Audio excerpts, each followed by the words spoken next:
عندما أخبر النبي صلى الله عليه وسلم أن هذه الأمة سيكون فيها خسف ومزح وقذف، لم يذكر أن السبب هو تصدع سطح الأرض وانشقاقها، إنما السبب هو المعاصي، فقال سيكون في هذه الأمة خسف ومسح وقذف إذا ظهرت القيان والمعازف وشربت الخمور.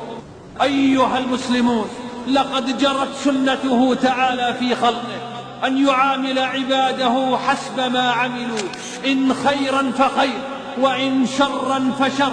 ظهر الفساد في البر والبحر بما كسبت أيدي الناس ليذيقهم بعض الذي عملوا لعلهم يرجعون. وشؤم هذه الذنوب والمعاصي والتي يعاقب الناس بسببها لا يصيب المباشرين لها فقط، بل يصل حتى للصالحين والمؤمنين. فقد سألت أم المؤمنين زينب بنت جحش رضي الله عنها، سألت رسول الله صلى الله عليه وسلم فقالت: أنهلك وفينا الصالحون؟ قال: نعم، إذا كثر الخبث.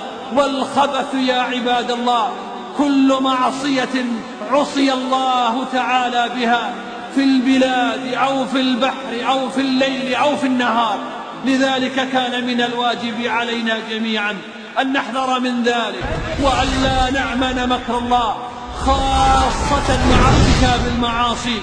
وأيضا من سنته تعالى أنه يمهل أقواما ويرجع عذابهم إلى وقت آخر.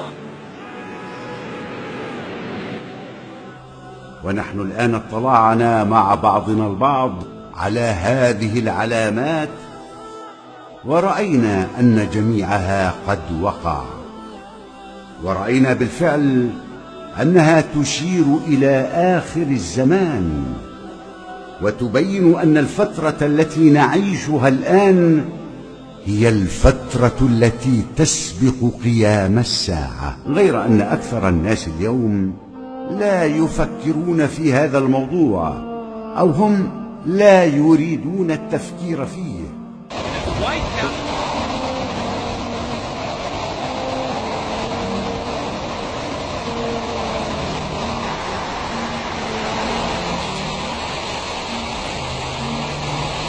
وهم لا يتحملون قراءة أخبار الكوارث، ولا يطيقون مشاهدة فيلم عن الموت أو عن الأزمات التي تحل بالإنسان.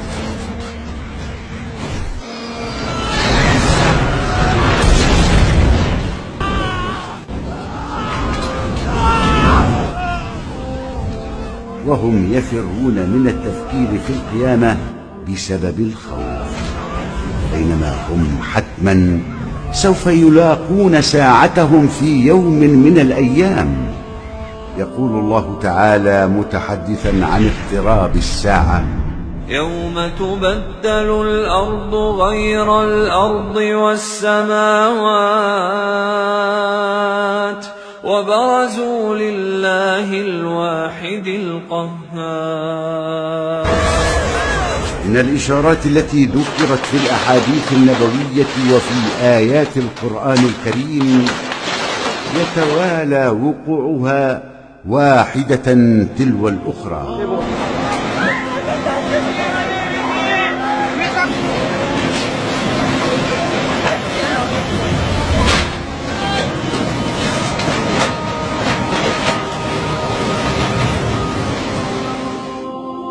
والعالم يعيش تطورات لم يشهدها في أي وقت من أوقات التاريخ، تطورات سريعة نعيشها كل يوم.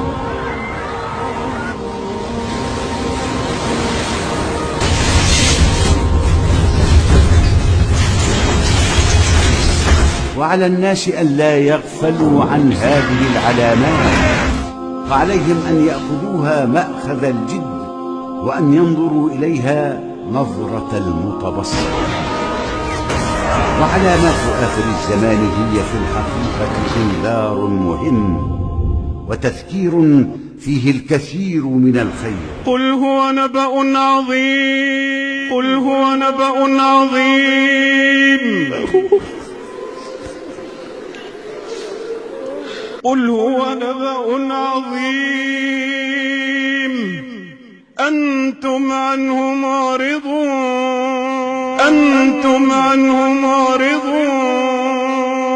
قل هو نبأ عظيم أنتم عنه معرضون.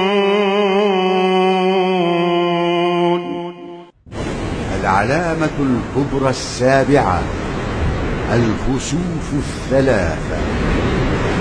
عن حذيفة بن أسيد رضي الله عنه أن رسول الله صلى الله عليه وسلم قال: إن الساعة لن تقوم حتى تروا 10 آيات، فذكر منها: وثلاثة كسوف.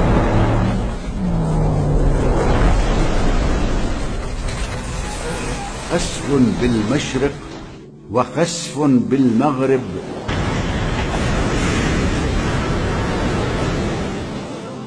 وخسف بجزيرة العرب.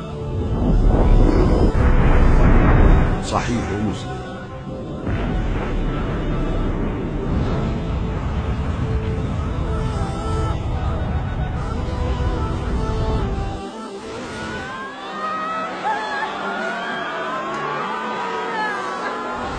ومثل كل موضوع فإن في هذا المقام أيضا ما نختم فيه، وهو ما جاء في القرآن الكريم: وقل الحمد لله سيريكم آياته فتعرفونها وما ربك بغافل عما تعملون.